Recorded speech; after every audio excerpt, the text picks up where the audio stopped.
자, 여러분 안녕하세요. 오늘도 복선 예배 잘 드리고 함께 말씀을 나누게 되어서 감사합니다. 자, 똑같은 방법으로 우리 이시가 제목 노래 함께 먼저 시작을 해보죠. 천지창조 하나님의 의도.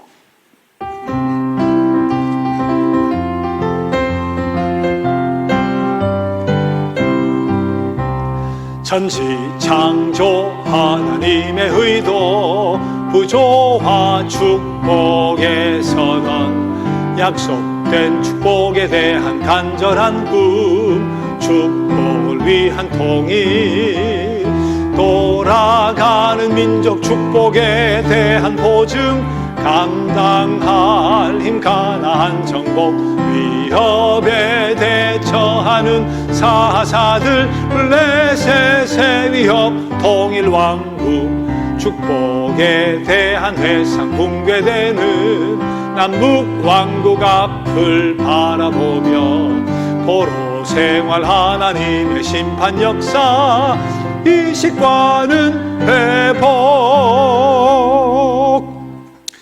복음성가 259번 주의 거룩하심 생각할 때라는 우리 찬양을 함께 해봐요. 주의 거룩하심 생각할 때.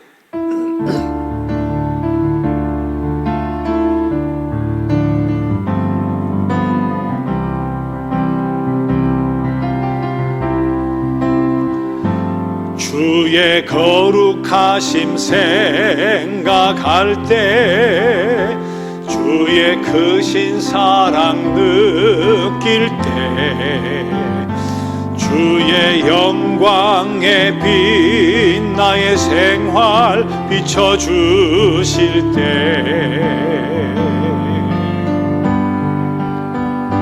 주가 주신 기쁨 맛볼 때에, 주의 사랑 속에 나 잠길 때, 주의 영광의 빛 나의 생활 비춰주실 때,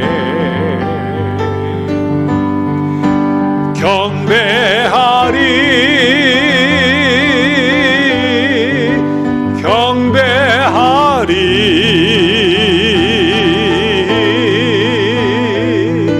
나 사는 동안 주께 경배하리,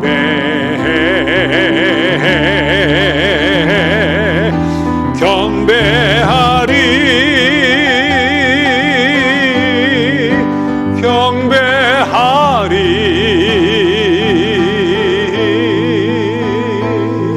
나 사는 동안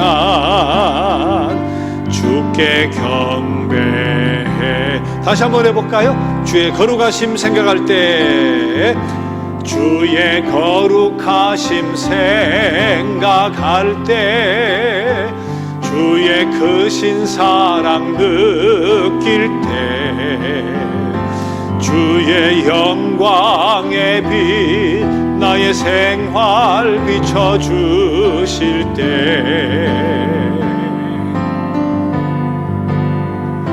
주가 주신 기쁨 맛볼 때에, 주의 사랑 속에 나 잠길 때, 주의 영광의 빛 나의 생활 비춰주실 때,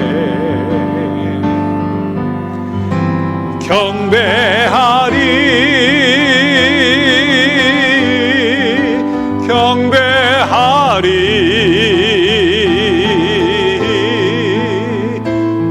나 사는 동안 주께 경배해, 경배하리, 경배하리.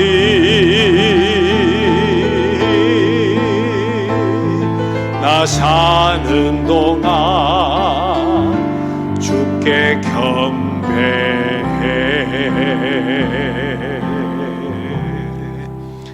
자, 오늘은 이면수 안수 집사님 기도해 주시겠습니다. 할렐루야. 은혜 하나님 감사하고 감사합니다. 거룩한 날 주의 날 진짜 몸된 자단에 나와 하나님께 영광 돌릴 수 있게 해주신 것 감사합니다. 할렐루야. 하나님, 우리가 정말 하나님을 믿는 자로서 정말 올바르게 설 수 있도록 인도하여 주시고 더욱더 바르고 의롭고 정의로운 우리가 될 수 있도록 주님 인도하여 주시옵소서. 이 시간 베델 성서를 통하여 하나님의 말씀을 되새김질하고 새롭게 받으며 새롭게 느끼며 새롭게 나아가고자 합니다. 하나님, 하나님의 말씀대로 거룩한 생활을 할 수 있도록 주여 도와주시고 정말 주님의 말씀에 따라 성숙한 신자의 모습으로 많은 사람들에게 믿는 자의 본이 되는 저희들 되게 도와주시옵소서. 이를 위하여 말씀을 들고 나온 우리 이상호 목사님, 정말 능력의 하나님이 지켜주시고 인도해 주셔서 말씀을 전하실 때마다 정말 하나님의 말씀대로 우리가 따라 행할 수 있는 놀라운 기적의 말씀이 될 수 있도록 주여 인도하여 주시옵소서. 처음 시간입니다. 돌아가는 발걸음까지도 주님께서 인도해 주실 줄 믿사오며 우리를 구원하여 주시고 힘주시는 예수님의 이름으로 간절히 기도드리옵나이다. 아멘. 자, 암송한 게 주일 예배 시간에 나오고 그냥 암송할 수 있으니까 너무 좋죠? 예. 자, 태초에 해봅시다. 시작. 태초에 하나님이 천지를 창조하시니라. 창세기 1장 1절 말씀. 하나님이 자기 형상 곧 하나님의 형상대로 사람을 창조하시되 남자와 여자를 창조하시고. 창세기 1장 27절 말씀. 여호와 하나님이 땅의 흙으로 사람을 지으시고 생기를 그 코에 불어 넣으시니 사람이 생명이 되니라. 창세기 2장 7절 말씀. 자, 오늘도 예배 시간에 함께 암송했던 내가 너로 시작. 내가 너로 여자와 원수가 되게 하고 내 후손도 여자의 후손과 원수가 되게 하리니 내 후손 여자의 후손은 내 머리를 상하게 할 것이요 너는 그의 발꿈치를 상하게 할 것이니라. 창세기 3장 15절 말씀. 내가 너로 큰 민족을 이루고 내게 복을 주어 내 이름을 창대하게 하리니 너는 복이 될지라. 너를 축복하는 자에게는 내가 복을 내리고 너를 저주하는 자에게는 내가 저주하리니 땅의 모든 족속이 너로 말미암아 복을 얻을 것이다. 창세기 12장 2절 3절 말씀. 너는 여호와 내 하나님의 성민이라. 내 하나님 여호와께서 지상 만민 중에서 너를 자기 기업의 백성으로 택하셨나니. 신명기 7장 6절 말씀. 자, 내 조상들도 알지 못하던 만나를 광야에서 내게 먹이셨나니 이는 다 너를 낮추시며 너를 시험하사 마침내 내게 복을 주려 하심이었느니라. 신명기 8장 16절 말씀. 이 율법책을 내 입에서 떠나지 말게 하며 주야로 그것을 묵상하여 그 안에 기록된 대로 다 지켜 행하라. 그리하면 내 길이 평탄하게 될 것이며 내가 형통하리라. 여호수아 1장 8절 말씀. 만일 우리가 우리 죄를 자백하면 그는 미쁘시고 의로우사 우리 죄를 사하시며 우리를 모든 불의에서 깨끗하게 하실 것이요. 요한 1서 1장 9절 말씀. 만일 여호와를 섬기는 것이 너희에게 좋지 않게 보이거든 너희 조상들이 강 저쪽에서 섬기던 신들이든지 또는 너희가 거주하는 땅에 있는 아무리 족속의 신들이든지 너희가 섬길 자를 오늘 택하라. 오직 나와 내 집은 여호와를 섬기겠노라. 여호수아 24장 15절 말씀. 사무엘이 돌을 취하여 미스바와 센 사이에 세워 이르되 여호와께서 여기까지 우리를 도우셨다 하고 그 이름을 에벤 에셀이라 하니라. 사무엘상 7장 12절 말씀. 만일 여호와를 섬기는 것하고 마지막 두 개 다시 해봅시다. 만일 여호와를 섬기는 것이 너희에게 좋지 않게 보이거든 너희 조상들이 강 저쪽에서 섬기던 신들이든지 또는 너희가 거주하는 땅에 있는 아모리 족속의 신들이든지 너희가 섬길 자를 오늘 택하라. 오직 나와 내 집은 여호와를 섬기겠노라. 여호수아 24장 15절 말씀. 사무엘이 돌을 취하여 미스바와 센 사이에 세워 이르되 여호와께서 여기까지 우리를 도우셨다 하고 그 이름을 에벤에셀이라 하니라. 신 사무엘상 7장 12절 말씀. 자, 이면수 14. 자, 우리 여호수아 시대 땅을 분배하고 나와 내 집은 여호와를 섬기겠노라 하고 고백하고 한동안 하나님을 왕으로 삼고 잘 살았지만, 그러나 바알 종교의 농사법이나 여러 가지 일련의 사건들로 말미암아 바알 신을 숭상하는 그런 일들이 일어나게 되죠. 하나님을 떠나감에 따라 저들이 압제를 당하기 시작을 하고, 그때마다 회개하면 하나님이 다시 사사를 세워서 구출해 주시는 여호수아 이후에 사사 시대가 계속이 되죠. 자, 메소포타미아에서 구한 온니엘, 모압에서 에훗 왼손잡이죠. 가나안에서 드보라, 미디안에서 기드온, 입다는 암몬으로부터, 그러나 무남동녀 외동딸을 함부로 서원했다가 인신제사로 바치는 그런 우를 범하죠. 블레셋에서 구한 삼손. 6만 있었던 것은 아니죠. 대제사장 엘리까지, 사무엘까지 하면 그보다 더 많은 인원이지만, 자, 그런 제사장의 역할을 감당하거나 선지자의 역할을 감당하는 사람 빼고 12사사가 있었다고 보면 되죠. 자, 그런데 이후에 블레셋과의 전투가 일어납니다. 에벤에셀에 이스라엘이 있고 아벡이라는 곳에 블레셋 병사가 있는데 한 번 대패해요.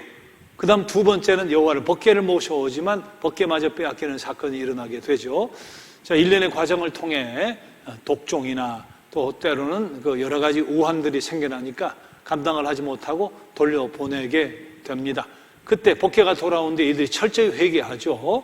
우리가 하나님을 떠났기 때문이다, 하나님만 잘 섬기지 못했기 때문이다 해서 미스바 대각성 운동이 일어나게 돼요.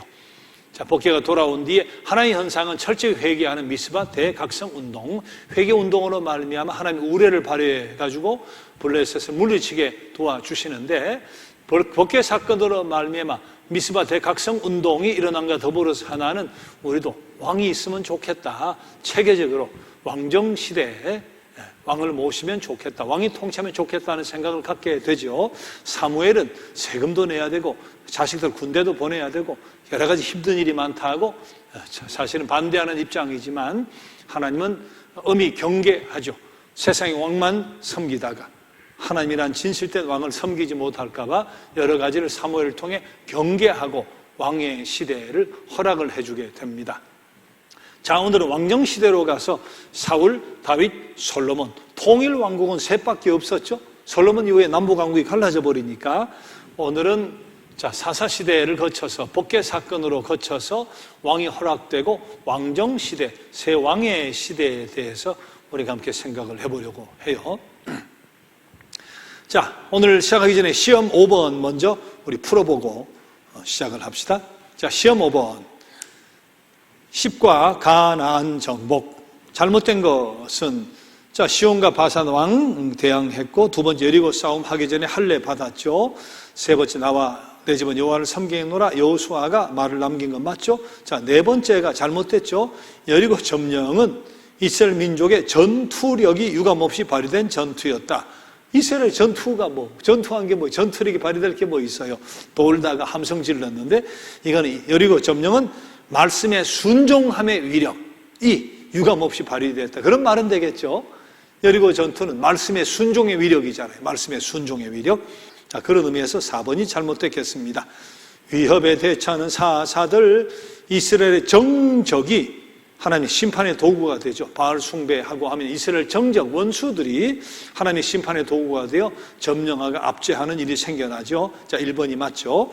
성서 12명의 사사 이름이 나온다. 우리가 12사사를 이야기하지만 아비멜렉, 사무엘, 엘리, 제사장 아들까지 하면 인원은 더 많습니다. 우리가 12명을 사사라고 그렇게 일반적으로 이야기하는 것뿐이죠. 사사라고 하는 이름은 그보다 더 있습니다. 최초의 사사는 에훗이 아니고 온니엘이죠.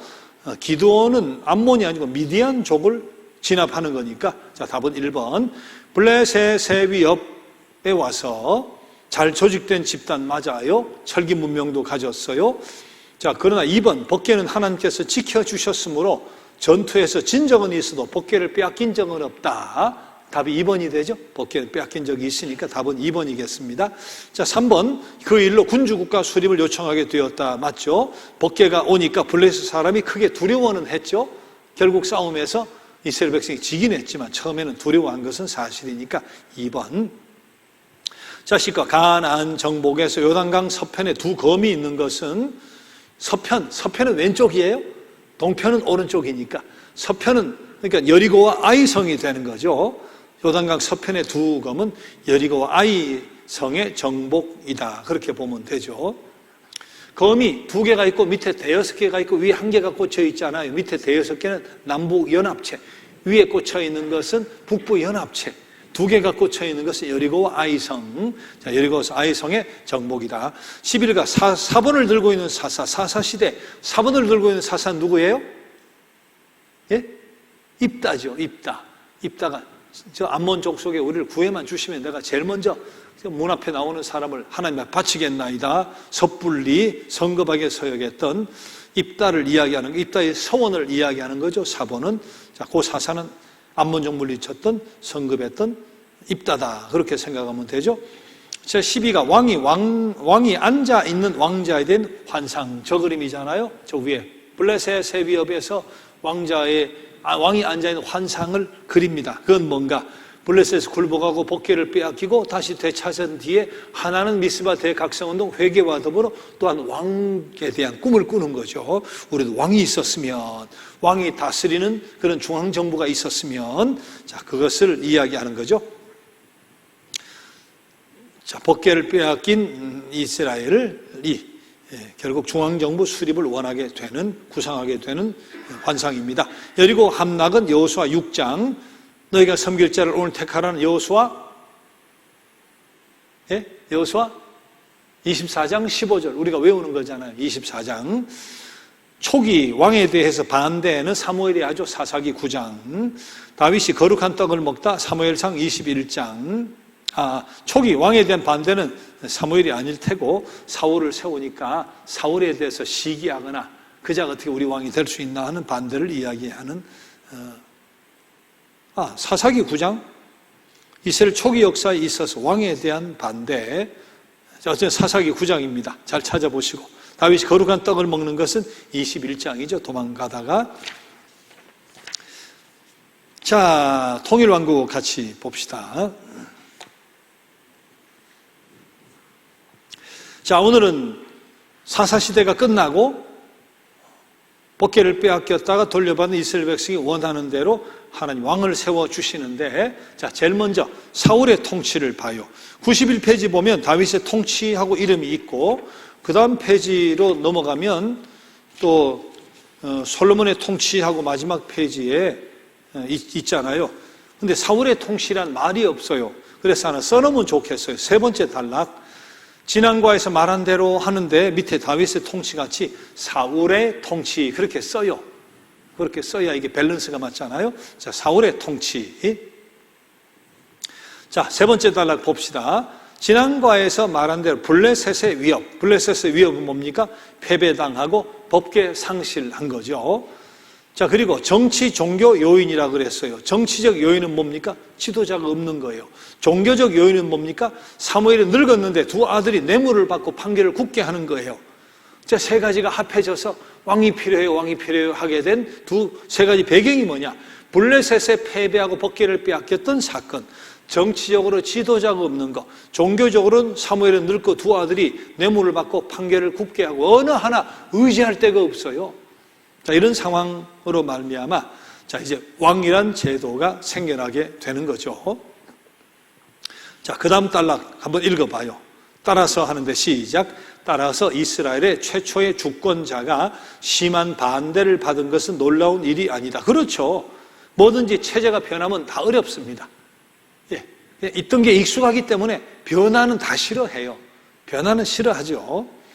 자, 그런 의미에서 소련도 마찬가지고 동구도 마찬가지고 처음에 민주화로 되는 과정 속에서 참 장애가 많았어요. 체제 변화가 힘든 거니까.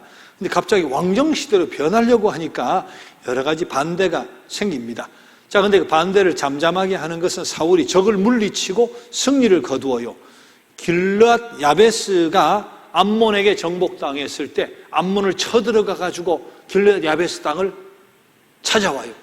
오, 사울이 괜찮네 하고 체제가 변해가는 과정 속에 불신임하고 저게 뭐 왕이 돼 하고 하다가 이제 신뢰가 가기 시작하게 되죠.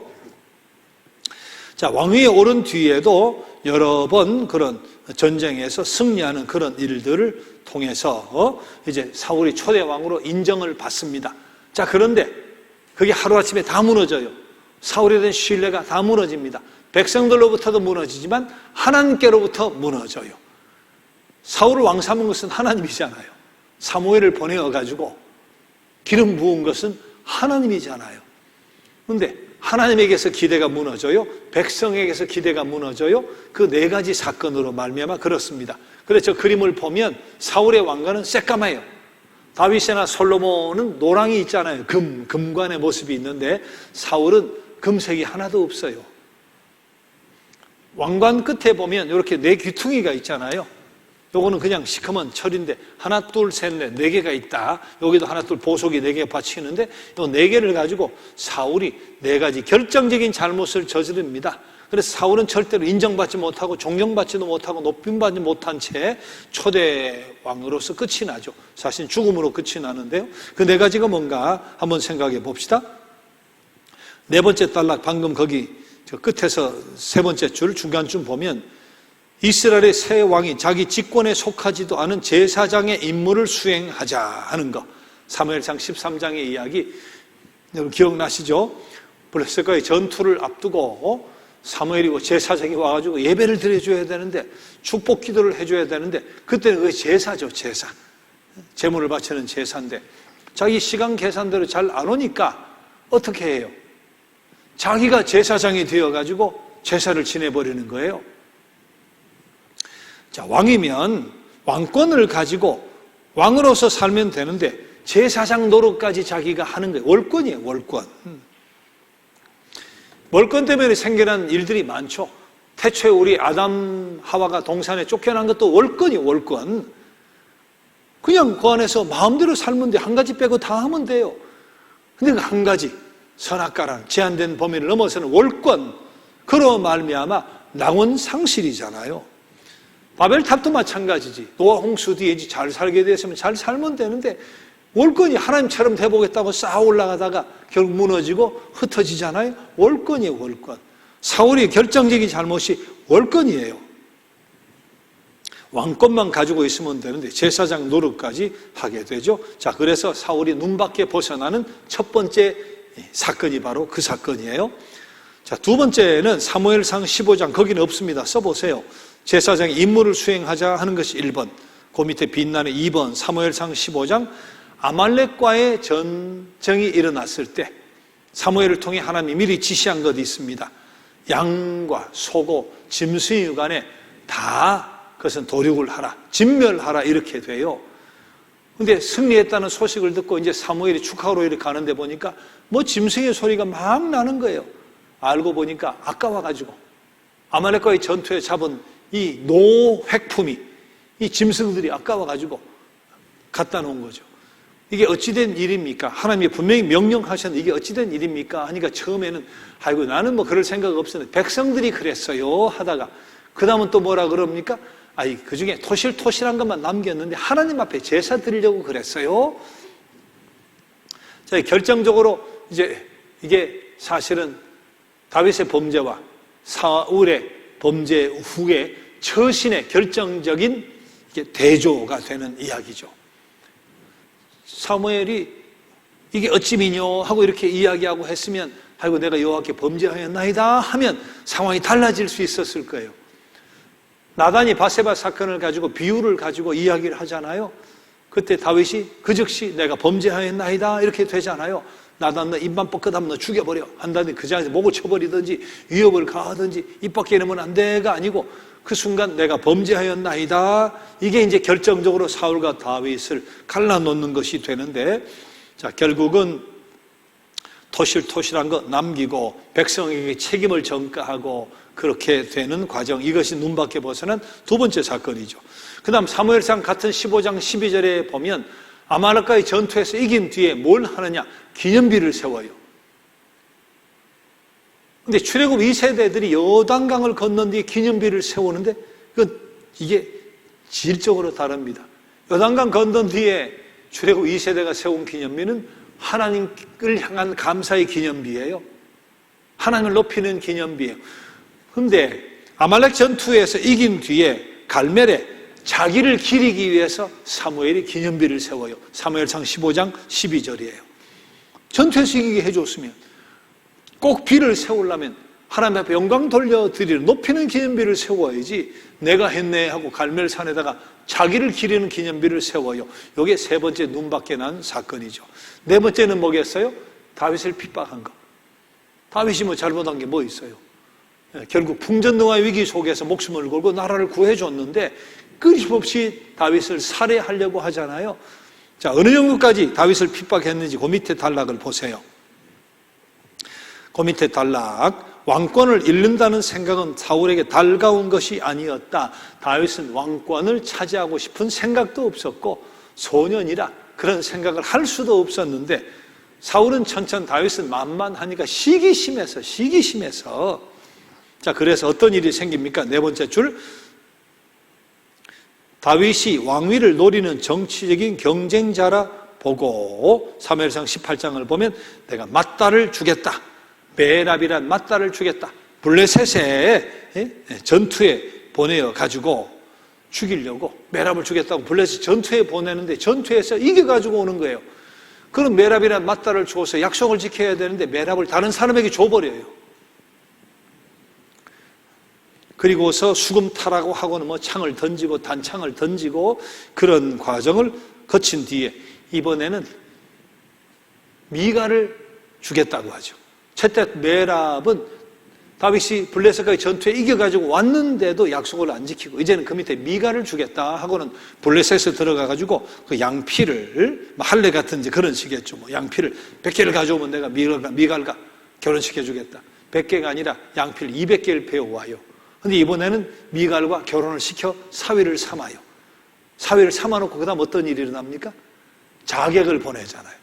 사위로 안심을 시켜놓고 이제는 됐다 하고 안심을 시켜놓고 자객을 보내요. 야, 권력이 이렇게 비정할 수 있어요. 자기 딸이 과부가 돼도 관계없는 거예요. 미망이 돼도 관계없는 거예요. 정적을 제거하면 관계가 없는 거예요. 근데 미갈이 그걸 미리 알아챘어요. 그래서 사실은 다윗을 빨리 피신을 시키는 그런 일이 일어나게 되죠. 다윗을 죽이려고 별의별 방법을 다 씁니다.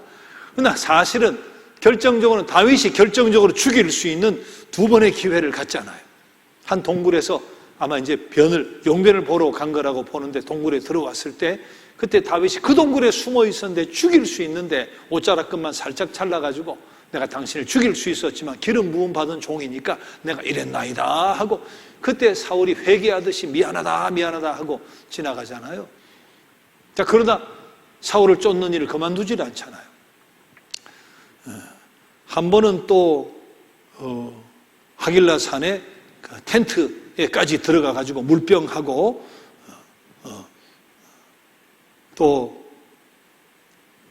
뭐 그런 걸 살짝 가져오죠. 죽이고 올 수도 있는데 내가 당신 텐트에까지 갔지만 죽이지 않고 내가 요것만 가져왔나이다 하고 이제 증거물로 물병하고 창만, 사울의 창만 빼앗아가지고 나중에 올라서서 먼 곳에서 보여줍니다. 아, 그때 너가 나를 죽일 수 있는데도 그랬구나. 미안하다. 내가 다시는 안 그럴게. 자, 그렇게 하지만 결국은 뭐 못 준다고 끝까지 다윗을 박해하려고 하다가 결국은 블레셋과의 전투에서 자신이 죽죠. 다윗이 사랑했던 요나단도 죽고 다른 두 아들도 죽고 해서 요나단 비롯해 세 아들이 다 죽으면서 사울의 인생은 그렇게 끝이 납니다. 자, 사울의 처음 출발은 참 좋았어요. 사무엘이 기름 부으러 가니까 나는 자격이 없어요 하고 행구 뒤에, 짐짝 뒤에 숨었다 그랬어요. 처음 그렇게 시작을 했는데 참 안타까운 일이죠. 사울은 뭐 업적이고 뭐는 잘하고 뭐는 흠이 있고가 아니라 처음부터 끝까지 한 일이라고 하는 것이 남을 만한 일이 없어요. 제사장 월권 행사에서 임무, 아말렉의 족속에서 양들 잘 숨겼다고 회개 안 해. 자기를 위한 기념비, 성전 기념비를 세워 다윗을 죽이려고 해. 그러다가 비참하게 끝나버린 초대 왕입니다. 자, 그 다음 다윗의 통치를 한번 보죠. 자, 다윗의 통치. 다윗은 자, 92페이지로 가서 첫 단락 보세요. 다윗이 죽은 후에 어떻게 되느냐? 세 번째 줄, 다윗이 헤브론으로 가요. 그래서 남쪽에 있는 사람이 유다의 왕으로 기름을 부어요. 자, 헤브론이라고 하는 것은 지도에 유다 지파가 있죠. 유다 지파 다짜 밑에 헤브론이 있어요. 여기 헤브론, 유다의 다짜 밑에 헤브론이 있죠. 자, 그런데 북쪽은 어떻게 되느냐? 북쪽은 자, 사울의 후손 가운데 이스보셋이란 사울의 아들이 살아남고 그가 아브넬이라는 장군이 지원을 해가지고 마하나임이라는 곳에, 여기 마하나임, 가드 할 때 오른쪽에 드자에 마하나임이 있죠? 요걸 수도로 삼습니다. 헤브론을 수도로 삼고 남쪽이 지지를 하는데 이때 장군은 요압이 그의 장군이 되어주죠. 마하나임을 수도로 삼았을 때 이때는 아브넬이 이스보셋의 장군이 되어줍니다. 자, 그렇게 해서 치열하게 싸움도 하고 휴전도 하고 그렇게 되어 가다가 자, 북쪽에서 문제가 생기기 시작합니다. 자, 중간에 기역, 리언부터 미음까지 92페이지 보세요. 처음에 어떤 일이 생기는가 하면 사울이 블레셋 사람의 손에 의해서 최후를 마쳤을 때 다윗은 잘 됐단 말이야. 나를 쫓아다니고 죽이려고 하더니 엇보다 말이야. 심은 대로 거두었네. 그렇게 비꼬거나 당연시하지 않고 사무엘하 1장 11절 보면 다윗이 자기 옷을 찢고 슬퍼했다 그랬어요. 그리고 사무엘하 1장 17절에서 27절 사이에는 조가를 부릅니다. 그를 높이고 기리는 그런 애가를 불러요. 자, 그런 소식이 들려오면서 사람들의 마음이 움직입니다. 아, 다르네 하고 사울에 대해서, 인품에 대해서 존중하는 그런 동정과 지지를 얻기 시작하다가 그 다음 리언에 보면 북부 사람들이 목숨을 걸고 사울을 위해 성대한 장례를 치르려고 한다 하는 그 소식을 듣고 다윗이 사무엘하 마지막 2장 4절에 보면 그들 장사한 길르앗 야베스 사람들에게 감사의 마음을 전하고 그들에게 복을 비는 일이 생겨요. 아니, 자기 정적인데, 자기 원수인데, 죽어 마땅한데 조가를 지어 옷을 찢고 슬퍼하고 장사를 잘 지내줬다고 북쪽 사람에게 감사를 하고 복을 빌어요. 자, 디귿. 사울의 첩 리스바 있죠? 어버이 주일 때 제가 이야기도 하고 최근에도 이야기 드린 대로 기브온 족속의 관계 속에 비가 안 오니까 다윗이 어떻게 할까 하니까 보복을 해야 되겠다. 자식을 내달라. 그런 리스바의 아들이 달리고 어머니 리스바가 장대를 가지고 까마귀를 이제 쫓고 했던 이야기 있잖아요. 그렇게 해서 비가 왔던 이야기. 그 사울의 첩이 리스바인데 아브넬이 리스바를 범합니다. 그 자기의 선왕, 자기가 모셨던 왕의 아내를 범한 거예요. 그런데 그것은 지금 현재 왕의 엄마를 범한 거예요. 자기가 장군으로 힘이 있다고. 에스보셋은 힘이 없으니까, 꼭두각시 왕 같으니까. 자, 그런 짓을 해버리게 되는데 결국은 그리고는 다윗에게 찾아옵니다. 남쪽으로 내려와요. 그리고서 내가 당신에게 나라를 드릴 테니까 당신이 다 통치를 해주시오 하고 그렇게 대화를 하고 배신이죠. 그리고 올라가는데 요압 장수가 그 소식을 들어요. 아니, 적장의 최고의 군사량을 그냥 내버려 뒀다고. 그리고 쫓아가가지고 아브넬을 죽여버립니다. 다윗은 놓아 보냈는데 요압이 죽여버리는 거예요. 근데 사실은 적장이기 때문에도 그렇지만 여러 번 전투 속에서 요압의 남동생이, 자기 동생이 아사헬인데 자기 동생이 그 아브넬에 의해서 죽임을 당해요. 그러니까 동생이 된 복수심에도 가득 차 있었기 때문에 다윗은 그렇게 상대방이 나라를 넘기겠다, 평화를 제의하고 돌아가는 것을 왕의 명령을 어기고 허락도 받지 않고 그냥 그렇게 죽여버리게 됩니다. 자, 그때 다윗이 아주 혹독하게 요압을 대합니다. 자기 군사령관인데 그런 과정 속에 신사적이지 못한 그런 이제 행동이라고 보고 아브넬에게 저주를 퍼부어요. 저주. 그 저주 내용이 성경에 나와 있는데 그 저주가 참 듣기 참 거북한 저주예요. 자신을 도와가지고 그렇게까지 오른팔이 되어서 도와주는 그 요압에게 한 이야기가 굉장합니다. 사무엘하 3장 이렇게 보면 너 집안에 나병이 생기고 지팡이를 의지하는 자들이 생기고 칼 맞아 죽는 사람이 생기고 핍절한 자들이 끊이지 않을 것이고 막 저주를 그게 자기 군사령관인데 그런 소식이 북쪽에 전해져요.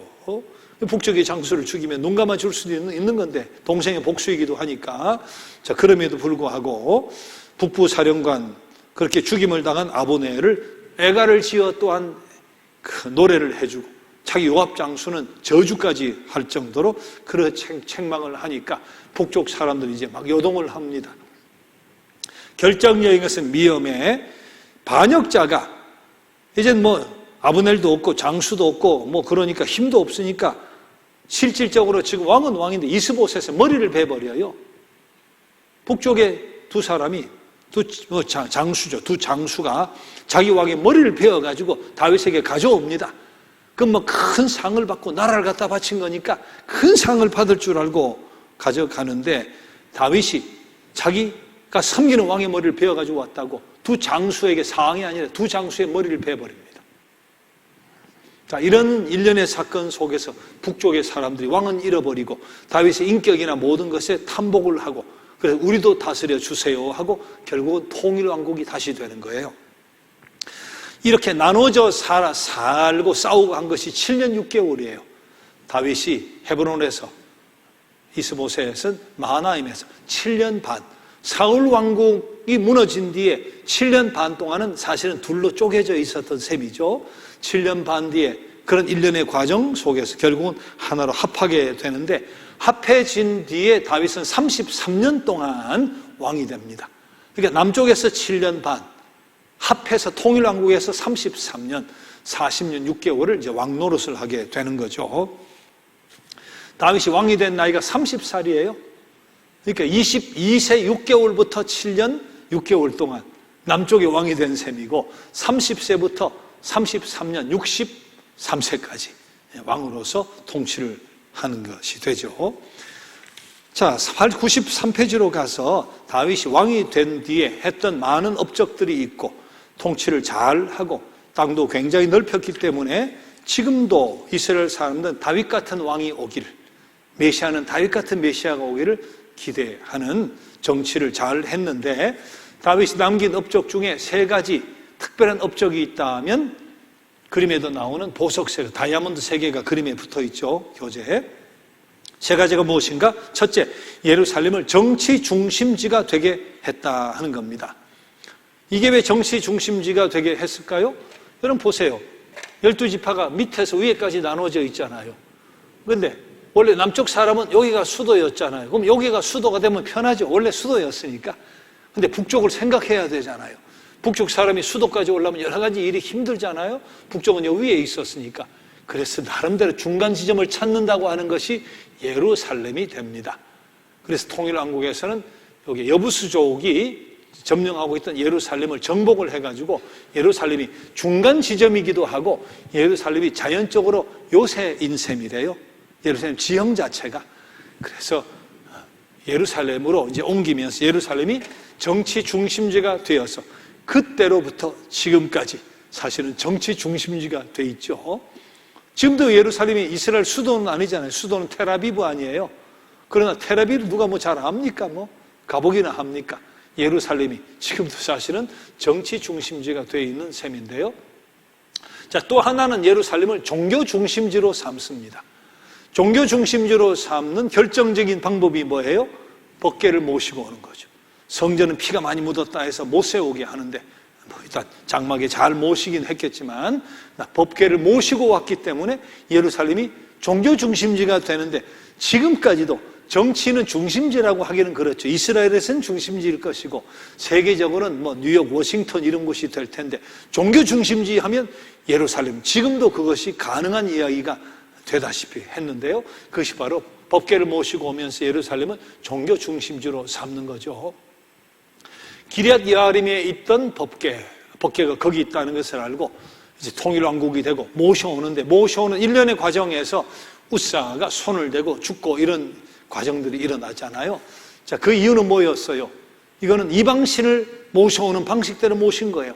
해본 적이 없어요. 다윗이 제사장도 아니고 법궤를 이동시켜 본 적이 없으니까 그냥 빨리 잘 모셔오라 하니까, 잘 모셔온다는 게 수레에다가 태워서 수레에다가 신을 모시는 것은 이방신들을 옮길 때 이방인들이 하는 거예요.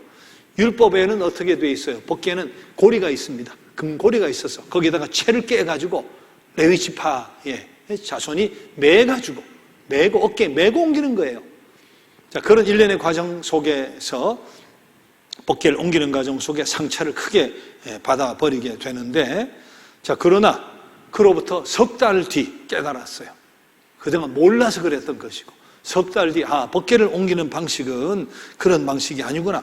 레위 사람 중에 고핫 자손이 옮기는 성물이라 레위 지파의 고핫 자손이 어깨를 내고 옮겨야 되는구나 하는 걸 알고 그 지파의 자손을 보내어가지고 법궤를 메시고 오죠. 자, 뜻은 좋았는데 방법이 하나님의 뜻대로 되지 않아 일체 실패하고 2차에 모셔오게 되는데, 그때 보면 어떻게 해요? 다윗이 들어올 때 너무 좋아가지고 하나님을 모셔오는데, 이번엔 아무 문제 없이 하나님 여기 들어오시니까 너무 좋아가지고 뭐 춤을 추고 난리가 났는데, 뭐 배꼽도 나오고 볼기짝도 내려갔는지 막 좋아서 이때는 미갈과 부부가 되어가지고, 사울은 죽었으니까 이제 미갈과 이제 부부 생활을 하고 있을 때인데, 그때의 아내 미갈이 이제 채통 운운하며 비난을 하는 거죠. 뭐 우리 그렇게 돼 있지는 않지만 왕이 채신머리 없이 백성들 앞에서 이게 뭡니까? 왕이 무게가 있어야지 춤을 추고 배꼽이 나오고 말이지, 여태 등덩어리 나오고 볼기짝이 나오고 이게 채신머리 없이 뭐냐고 한마디를 하게 되는 이야기가 사무엘하 6장 16절 20절에 나오죠. 여담이지만 그래서 어느 날 밧세바에게 눈길이 갔는지도 모릅니다. 이것도 이해해 주시는, 이해 못 해주는 아내. 자, 여담일 수 있지만, 자, 뭐 그것이 저렇게 됐는지 모르지만, 자, 남편도 아내도 마찬가지지만, 뭐 그렇게 자꾸 비난하면 사랑의 마음이 잘 안 생깁니다. 남편도 마찬가지, 아내도 마찬가지, 똑같죠. 똑같이 공감하고 상대가 그렇게 기뻐하면 나도 같이 기뻐해주고 그러면 행복해지는데, 어쨌든 비난하기 시작하면 참 어려워집니다. 서로 이해를 못 해주면. 자, 그다음 또 하나는 뭡니까? 블레셋의 위협이 제거되다예요. 자, 블레셋과 더불어 전면적으로 싸움이 붙게 되는데, 블레셋은 이제는 그 이후로 다시는 명함을 내밀지 못할 정도로 완전히 패배해버리고, 그 이후로는 블레셋이 이스라엘 역사에 위협이 되는 때가 없어요. 그 전까지 항상 블레셋이 위협인데, 사울이 블레셋을 완전히 그냥 뭉개 놓아가지고 다시는 블레셋이 이스라엘 넘보거나 위협이 되지 않는, 자, 그런 위협 요소를 제거를 해버렸으니까 굉장한 일을 한 거죠. 자, 그러나 제일 밑에 줄로부터 그 다음 페이지로 넘어가서 한 가지 오점, 오늘 말씀에도 말씀드렸지만 결정적인 그런 실수를 행합니다. 자, 미갈이 여러 가지 이해를 못하고 마음이 떠났는지, 아니면 미갈은 참 최선을 다해 아내 노릇을 잘했는데 이겨내지 못한 건지 모르지만, 어쨌든 한편이 이렇게 보면 저 왕궁에서 내다보이는데 왜 밑에서 보이게 목욕을 했을까? 집안에서 하지 말이야. 자, 근데 재미있는 것이 사무엘하 11장에 이렇게 시작해요. 밧세바의 사건 속에 사무엘하 11장 1절을 보면, 그 해가 돌아와 왕들이 출전할 때가 되매, 그렇게 돼요. 그 다음 2절 가면 저녁에 침상에서 일어나 왕궁 옥상을 거닐다가 하고 이제 사건이 일어나는데 사무엘하 11장 1절 시작이 그 해가 돌아와 왕들이 출전할 때가 되면 왕들이 출전해 올림픽 경기도 아닌데 무슨 왕들이 출전할 때가 뭐 있나? 아마 생각에는 그 전에 전쟁을 하다가 승기를 잡았는데 우기가 되면 서로 못 싸우니까 승기는 잡아 놓았는데 우기가 되어서 전쟁이 멈춰졌다가 다시 전쟁할 수 있는 그런 상황이 되어서 승기를 잡은 상태에서 이제 출전하고 전쟁을 마무리할 때가 됐다고 하는 뜻 아닌가? 그런데 저녁에 침상에서 일어나 이 말은 전에는 항상 전쟁이 있으면 다윗이 맨 앞에 섰어요. 블레셋과의 전투에 사울이 죽은 것도 당신은 왕이 제일 앞에 서는 거예요. 이게 전쟁의 기본적인 거예요. 왕이 맨 앞에, 우리 중세시대 보면 왕들이 제일 앞에 막 서잖아요. 왕자가 제일 앞에 서거나. 다윗이 지금까지 그렇게 해왔는데, 이제는 승기도 잡았고, 나라가 이만하게 됐고, 블레셋도 넘보지도 못하는 때가 됐고, 이거는 왕이시여. 그냥 뭐 전통은 그래도 우리가 가서 끝내고 오겠습니다. 왕은 그냥 가만히 계세요 할 만한 그런 국력이 됐다는 거예요. 그런 힘 있는 나라가 됐다는 거예요. 근데 더 재미있는 것이 뭡니까? 저녁에 침상에서 일어나. 지금 병사들과 장군들은 뭐 하고 있어요? 전쟁터에서 전쟁하고 있잖아요.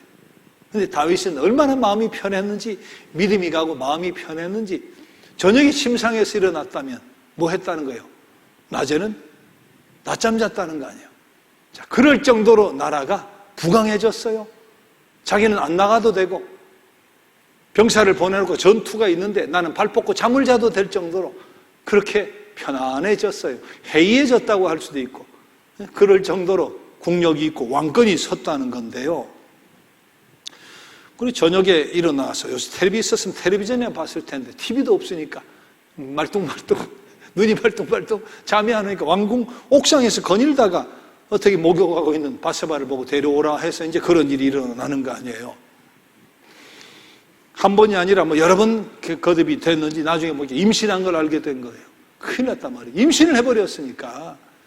그래서 이제 우리아를 부르는 거 아니에요. 장수를 데려다가 집에 보내려고. 이게 내 아기가 아니다. 이제 그렇게 어쨌든 시간을 맞춰보려고.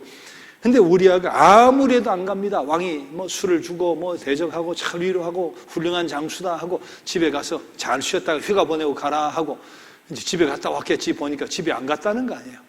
궁전 뜰에서 그냥 텐트에 잤다는 거 아니에요. 그때 법궤도 아마 나가 있었던가 봐요. 성경에 뭐 법궤도 거기 있고 이런 이야기가 나오거든요. 법궤도 있고 장수도 있고 내 부하들도 다 거기서 저렇게 고생을 하는데 저만은 이제 어떻게 집에 가서 편안하게 발 뻗고 자겠습니까? 하고 안 들어가 왕궁 뜰에서 텐트를 치고 잤다는 거예요. 이런 충신이 세상에 어디 있겠어요? 그날 밤에 또 불러가지고 술을 먹이고 막 하고 대접을 하고 칭찬을 하고 오늘 집에 가서 진짜 잘 쉬었다 가라 한 그날도 또 안 들어간 거예요. 방법이 없어요. 방법이 없어요. 결국은 자기의 악이다 하는 것이 발각이 날 수밖에 없다. 그래서 이제 생각해낸 것이 사람이 뭘 하나 은폐하려고 하다 보면 그것이 더 큰 거짓, 더 큰 불의를 낳는 일이 생기는 거잖아요. 그 실수 덮으려고 얼마만큼 사람이 사악해질 수 있느냐. 그 충신을 말이에요. 전쟁터 맨 앞에 보내가지고 죽게 하라 말이지. 자, 결국은 그렇게 해서 죽임을 당하게 되죠. 그가 회개했다 하는 것을 우리가 위대하게 보고 회개의 중요성과 그것을 용서해 주신 하나님의 사랑에 우리가 참 감사하지만 근데 다윗이 행한 짓을 생각하면 회개했다는 것을 우리가 그렇게 덮을 수 있나 하고 싶을 정도로 한 가정 그렇게 망쳐놨는데 충신을 그렇게 살해를 했는데요. 하지만 어쨌든 나단이 와서 이야기하죠. 사무엘하 12장에 보면 부자는 양이 무지하게 많은 집에 손님이 하나 왔는데 부자가 그게 아까워가지고 자기는 뭐 부자의 양이 끝도 없이 많은데 아까워서 가난한 사람에게 암양 새끼 하나가 있어서 애완동물처럼 자식처럼 여기고 잠잘 때도 끌어안고 자는 놈을 힘을 가지고 그 암양 하나 있는 것을 빼앗아 가지고 자기에게 온 손님을 대접을 했더이다 하니까 다윗이 터집니다. 노발대발이죠. 그런 불의가 세상에 어디 있어요. 그 부자 당장에 잡아와가지고 말이지 끝장을 내라 말이지. 누구냐 말이지. 그때 다윗이 이야기하면 다윗도 참 하나님의 선지자라도 그렇지 대단하죠. 그게 바로 당신입니다. 그렇게 이야기하는 거 아니에요. 당신은 뭐 궁녀로부터 뭐 본부인 첩에까지 마음대로 뭐 얼마든지 그냥 그렇게 아내, 남은 사랑하는, 정말 사랑하는 부부 안에 하나 있는 것을 그렇게 강압적으로, 그리고 남편은 죽여버리고, 그게 당신이다 말이지. 자, 그 정도 되면 자존심이 상하면 왕권을 가지고, 그런 식으로 이야기하면 왕권을 가지고 무슨 짓을 못하겠어요? 하지만 다윗이 그 순간 무릎을 꿇고 내가 여호와께 범죄했나이다 하는 거 아니에요. 그리고 시편을 보면 자신의 회개하는 시를 많이 씁니다. 51편이 제일 유명한 시죠. 그 사건을 생각하며 참회하는 참회시. 시편 57편, 51편. 내 죄를 말갛게 해주시고 하나님 앞에 간구하는 참회하는 기도가 여기저기 실려 있는데 51편이 제일 대표적인 시죠. 지난번도 대물림 이야기를 한번 했는데요. 사사시대, 그 우상이 들어오고 대물림에서 사사가 계속 돌아가는 대물림, 조덕삼과 이자익 씨, 두 장로가 되고 목사가 된 대물림인데, 다윗의 이 대물림이 참 좋지 않아요. 그래서 보면 94페이지 두 번째 줄, 이 위대한 지도자가 어느 한순간 정욕에 사로잡히고 말았는데, 그 다음 아버지의 죄는 아들의 죄가 되었으며, 아버지의 죄는 아들의 죄가 되었으며. 사무엘하 13장, 다윗이 부인이 많잖아요. 여럿이에요. 근데 암논이란 아들이 배달은 누이 동생 다말을 겁탈합니다. 그런 일이 생기잖아요. 근데 다말의 친오빠가 압살롬이잖아요. 압살롬이 벼르고 하다가 계략을 잘 짜가지고 양털 깎는 축제에 초청을 해가지고 암논을 죽이잖아요. 형제간에 이런 일이 생겨요. 결국 이런 식으로 아버지의 죄가 아들의 죄가 되더라. 자, 그리고 결국은 압살롬도 반기를 들고 결국은 요압 장수의 손에 죽임을 당하지만 그런 쿠데타가 일어나고 이렇게 일어나잖아요. 압살롬뿐만 아닙니다. 아도니아라고 그 다윗의 아들 중에 하나가 반기를 든 적이 있어요. 스스로 왕이 되고 뭐 그런 일도 생기잖아요. 그다음 그 아들 그런 뭐 겁탈이 생기고 형제간의 죽임이 생기고 쿠데타가 일어나고 하다가 그 아들이 솔로몬인데, 솔로몬 대단하죠. 열왕기상 11장 보면 솔로몬 후궁이 700이고 첩이 300이고 천명 역사상 이런 일이, 그 대물림이라고 하는 거 아무리 훌륭해도요, 나쁜 습관, 잘못된 그런 어떤 그런 성품, 모습, 취미, 이거 정말 끊는 게 쉽지 않아요. 그래서 그런 것이 있으면 우리 가정에서 요 대에, 우리 부모대에 끝이 나도록 정말 신앙생활 열심히 하고 기도하고 아이들에게도 신앙 가지고 잘 성령의 도움을 구하면서 그것이 끊어지도록 해야 될 책임이 우리에게 있어요. 그거 쉽게 생각하면 대물림이 됩니다. 좋은 것은 좋은 대로, 나쁜 것은 나쁜 대로. 자, 그런 차원에서 부모의 신앙, 성숙, 인격, 그런 행위가 우리 후손에게 절대적인 영향을 미친다 하는 것을 우리는 잘 생각해 볼 필요가 있어요. 아무리 훌륭해도 그런 죄가 흔적이 남으면 그 죄는 내가 회개해도 죄의 영향력, 그리고 흔적이 지워지는데 이게 참 많은 희생과 노력이 따릅니다. 죄 짓는 건 잠깐인데 회개해도 그 흔적, 그 흔적이 지워지는 거. 다윗이 회개해도 그 흔적이 지워지는데 이것이 쉽지가 않잖아요. 그래서 그 흔적을 지우려고 하면 죄의 영향력이라 하는 것은 피나는 노력이 필요합니다. 최선을 다하고 좋은 것을 물려주려고 애를 쓰고 하나님께 의지하고 가족들이, 자녀들이 하나님을 의지하게 애를 써가면 당연히 그것은 그것이 끊어지고 좋은 전통이 대물림 될 수 있는 방법은 얼마든지 있죠. 자, 우리 솔로몬의 이야기로 넘어가 봅시다.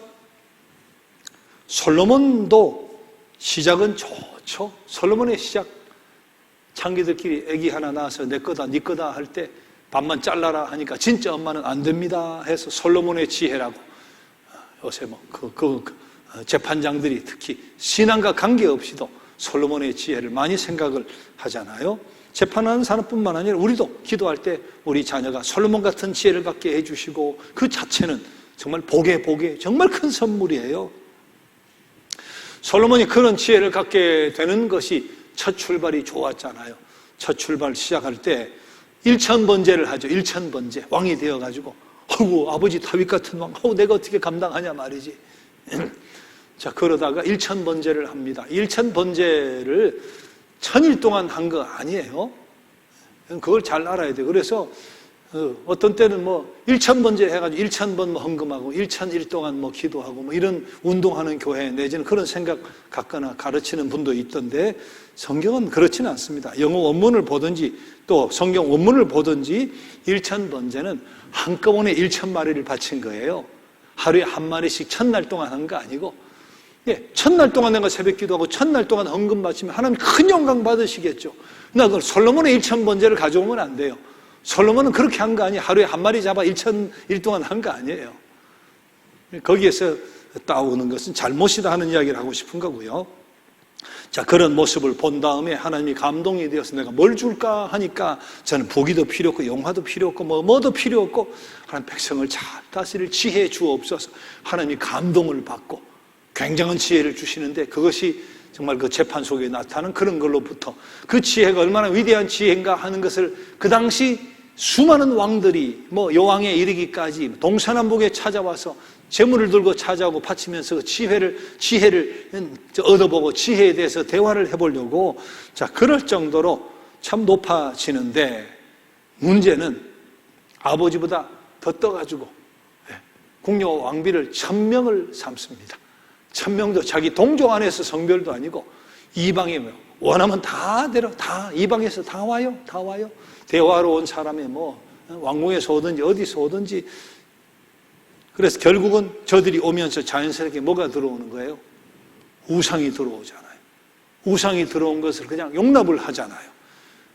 왕비들이, 궁녀들이, 때로는 첩들이 가져와서 우상을 막 세우면 그것을 그대로 용납을 하잖아요. 그것이 사실 국고를 가지고, 나라 세금 국고를 가지고 하는 거 아니에요. 자, 그런 일들로 이제 나라가 망가지기 시작을 합니다. 그것이 이제 말년에 가서, 꼭 말년은 아니지만 이방 여인들이 어쨌든 아내로 들어오고 우상이 들어오는 크나큰 실수를 저지르지만, 또 하나 결정적으로 솔로몬도 눈밖에 벗어난 것 중에 하나가 세금입니다. 막중한 세금.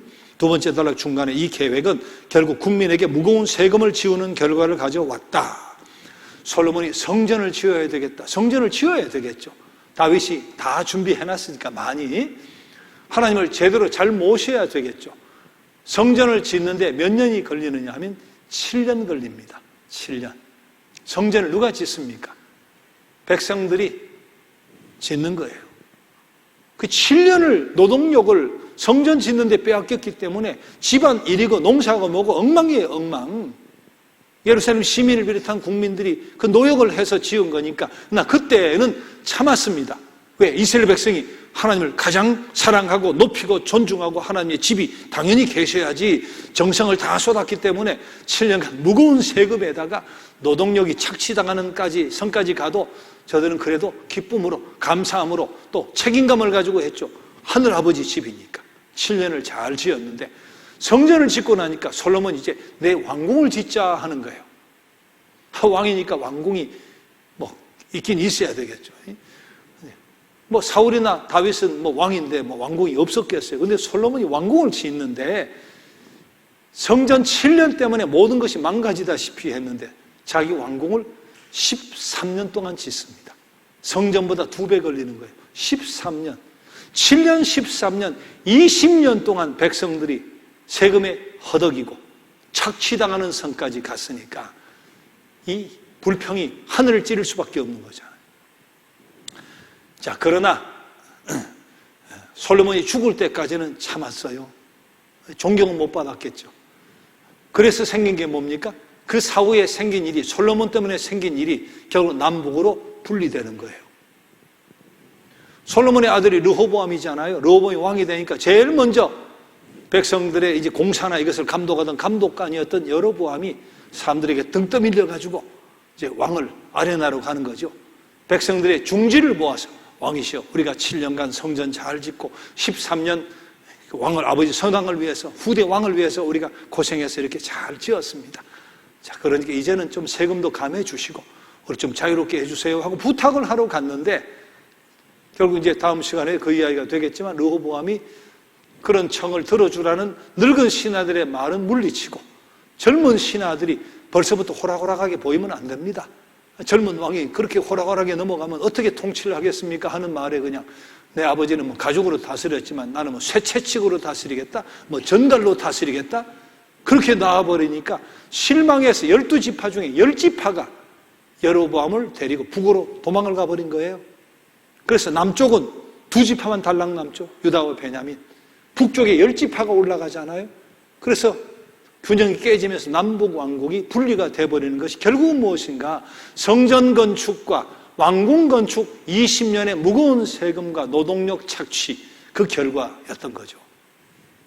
솔로몬도 첫 출발은 너무 좋았습니다. 내가 뭘 줄까? 이것도 저것도 아니고 지혜를, 내가 구하지 않은 부귀와 건강과 장수와 영화까지 다 주겠다. 그렇게 시작했지만 결국은 결혼이라는 것, 우상이라는 것, 성전과 더불어 자기 영광을 드러내는 거죠. 온 데서 뭐 예물을 싣고 자기를 찾아오니까 왕궁도 멋지게 짓고 싶었을 텐데 13년, 20년 착취당한 백성들, 그걸 존중할 수가 없었던 거죠. 자, 그래서 결국 반란이 일어납니다. 사후긴 하지만. 자, 그렇게 해서 왕정, 통일왕국 시대는 끝나고 마는 거죠. 항상 문제가 뭔가? 비극은 어디서 와요? 시작과 끝이 다르면 비극이 오는 거예요. 시작과 끝이 다르면. 다 시작은 좋아요. 사울 왕도 시작은 좋았어요. 다윗도 시작도 좋았고, 블레셋과의 전투에서 뭐 골리앗 무너뜨릴 때 시작은 다 좋았죠. 뭐. 솔로몬도 시작은 멋졌습니다. 멋졌습니다. 근데 끝이 달라요. 시작과 끝이 다르니까 이게 비극이 돼요. 꼭 그렇게 됩니다. 우리 정치인들도 많이 보잖아요. 정치인들 뭐 의원되고 막 해서 뭐 대통령이 됐든 뭐 장관이 됐든 시작은 좋고 뭐 백성 이렇게 하겠습니다 했다 끝을 보면 다라고 할 수는 없지만 시작과 끝이 달라가지고 감옥에도 가 있고 불명예 제대를 하고 손가락질 당하고 무수합니다. 그래서 시작은 물론 좋아야 되는데 끝이 좋아야 돼요. 끝이 아름다워야 돼요. 마침이 아름다워야 돼요. 결국 권력도 그러고 명예욕도 그러고 물질력도 그러고 보면 끝이 안 좋아가지고 그렇게 망해버린 일이 너무 많잖아요.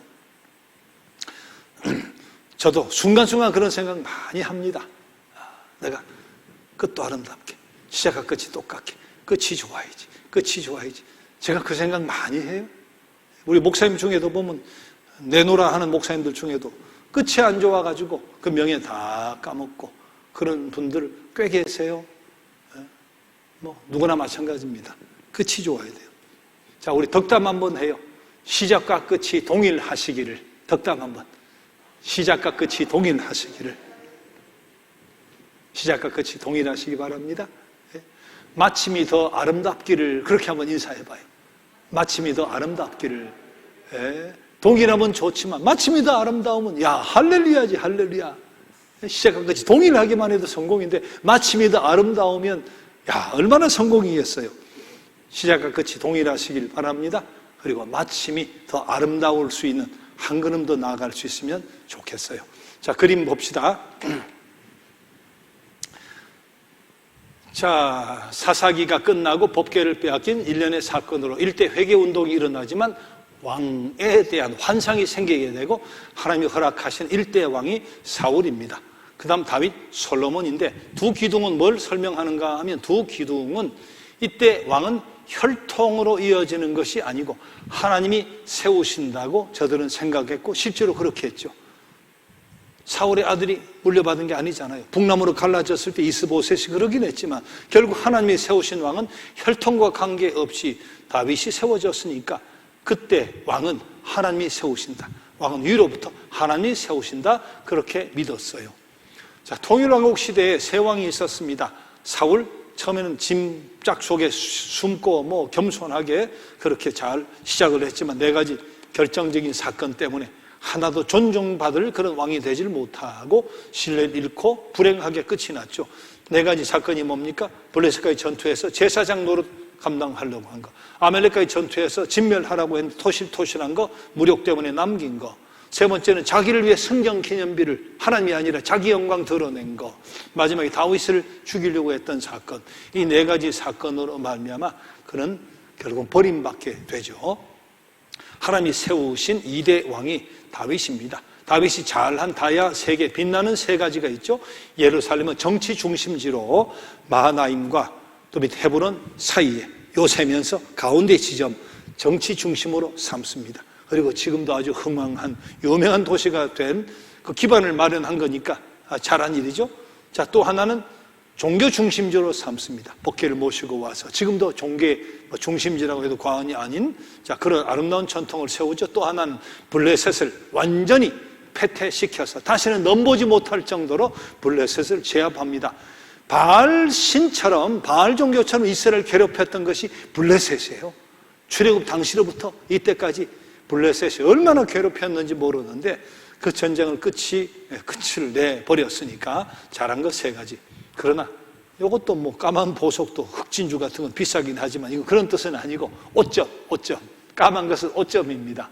그가 남겼던 밧세바의 사건이라는 크나큰 오점을 남겼다 하는 이야기가 되겠습니다. 밑에 이것은 12지파를 상징하는 그런 그림들인데 12지파가 하나의 왕에 통합되었다 그런 뜻이니까 이거 하나하나가 다 아는 뱀이요 베냐민 물어뜯는 늑대고 이런 거 있지만 그것까지 우리가 외워야 될 필요는 없으니까 이게 무슨 지파냐까지 할 필요는 없죠. 12지파가 세 왕의 휘 아래 함께 모여서 그렇게 통치를 받는 시대가 됐는데 세 번째는 솔로몬이죠. 솔로몬도 지혜가 있고 또 이스라엘 위상을 굉장히 높여서 세계 만방에서 찾아와서 존중할 정도로 높였지만 보석은 없습니다. 솔로몬이 보석은 없어요. 다윗 같은 보석은 없습니다. 그 이유 중에 하나가 첫째는 수많은 왕비 혹은 후궁들 첩들을 둠으로 말미암아 우상이 들어온 사건 때문이고 또 하나는 직접적으로 이게 착고죠. 노동하는 멍해 같은 거죠. 13년, 7년, 13년, 20년간 성전과 자기 왕궁을 화려하게 꾸미느라고 백성들에게 무거운 세금을 20년이 생각해보세요. 20년 정말 백가죽이 등가죽에 붙일 정도로 사람들이 세금으로 혹사당하고 노역으로 혹사당하는 그런 일들을 겪게 되죠. 자, 그 뒤에 마무리를 잘하고 갔으면 좋은데 그렇게 해서 끝이 나고 왕국이 둘로 갈라지게 되는 거죠. 자, 사울, 다윗, 솔로몬 왕정 시대에 대한 이야기, 우리가 잘 아는 이야기들이었지만 어쨌든 법계 이동을 통해서는 뜻이 좋아도 방법이 좋지 않아서는 안 되죠. 그리고 죄의 흔적을 지운다는 것이 그렇게 손쉬운 일이 아닙니다. 칼로 물 베듯이 무 자르듯이 그렇게 잘라지지가 않습니다. 그런 점에서 우리가 멍에를 벗기고 좋은 대물림을 해주려고 정말 인격적이고 신앙적인 그런 삶을 잘 살아가야죠. 그러면 당연히 멍에를 벗겨주시고 아름다운 대물림이 되게 해 주시겠죠.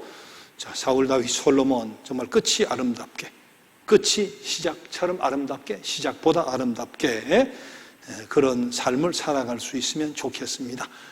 그리고 끝으로 갈수록 그것이 내 삶의 절정이 되어줄 수만 있다면 그건 정말 하나님께 영광이고 우리가 가장 행복한 인생 되지 않겠어요? 자, 그런 생각하면서 우리 살아가야 되겠죠. 자, 다음번에는 사무엘상 15장 22절 암송을 하려고 합니다. 사무엘상 15장 22절. 자, 아말렉과의 전쟁에서 토실토실한 거 남겨놓은 것을 보고 그래도 회개하지 않고 번제하려고 백성들이 그래서 마침내 사무엘이 한마디 합니다. 그 내용이에요. 여호와께서 번제와 다른 제사를 그의 목소리를 청종하는 것을 좋아하신 같이 좋아하시겠나이까. 순종이 제사보다 낫고 유명한 이야기죠. 듣는 것이 수닭의 기름보다 낫습니다 하는 이야기. 순종이 제사보다 낫고 듣는 것이 수닭의 기름보다 나으니 사무엘상 15장 22절 우리 암송을 하고 마음에 새기면 좋겠습니다. 자, 다음번에는 교재만 가져오시면 돼요. 자, 오늘은 우리 복음성가 31번 나 무엇과도 주님을 바꾸지 않으리, 우리 이 찬양을 한번 해보죠.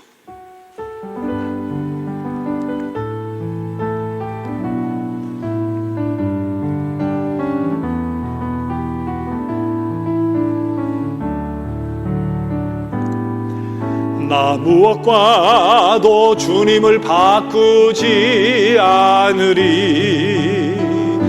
다른 어떤 은혜 구하지 않으리. 오직 주님만이 내 삶의 도움이시니 주의 얼굴 보기 원합니다. 주님 사랑해요.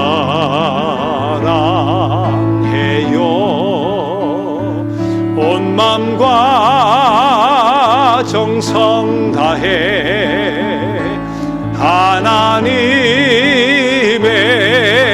신실한 친구 되기 원함. 다시 한번 해봅시다. 나 무엇과도 주님을 바꾸지 않으리. 나 무엇과도 주님을 바꾸지 않으리. 다른 어떤 은혜 구하지 않으리. 오직 주님만이 내 삶의 도움이시니 주의 얼굴 보기 원합니다. 주님 사랑해요.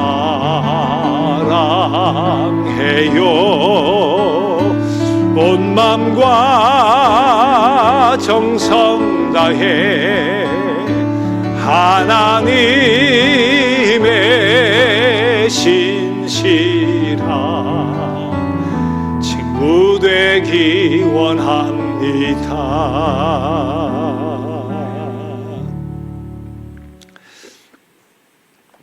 하나님, 우리의 신앙과 삶이 처음보다 못해지지 않고 그리고 발전적으로 갈 수 있게 해주시니 감사합니다. 이만큼 믿으면 됐지, 이만하면 됐지, 안주하지 않게 해주시고 고삐를 부여잡고 하나님을 더 깊이 알아가려고 애를 쓰고 하나님의 뜻에 순복하려고 애를 쓰는 그런 다른 박질이 우리에게 있게 해주시니 감사합니다. 하나님, 우리는 정말 올라가는 신앙생활 될 수 있게 어제와 오늘, 오늘과 내일이 변화되어지는 아름다운 신앙생활 될 수 있게 하나님 함께해 주시옵소서. 처음과 나중이 똑같은, 아니면 처음보다 나중이 더 아름다운 그런 신앙의 삶, 그리고 그런 인격적인 삶을 살아갈 수 있는 우리가 되게 하여 주옵소서. 그런 과정 속에서 우리의 사랑하는 사람들, 가족들을 비롯해서 좋은 전통, 정말 아름다운 전통에 대해 물림을 해줄 수 있는 그런 믿음의 부모, 믿음의 선조로 성공적인 인생을 살아갈 수 있는 주의 종들 되게 하여 주옵소서. 마침 이 시작보다 아름답게, 더 아름답게 가면 갈수록 우리 생에 더 아름다운 절정이 되어지고 하나님께 영광이 되어지게 인도하여 주옵소서. 예수님의 이름으로 기도드립니다. 아멘. 자, 수고하셨습니다. 다음 주에 만납시다.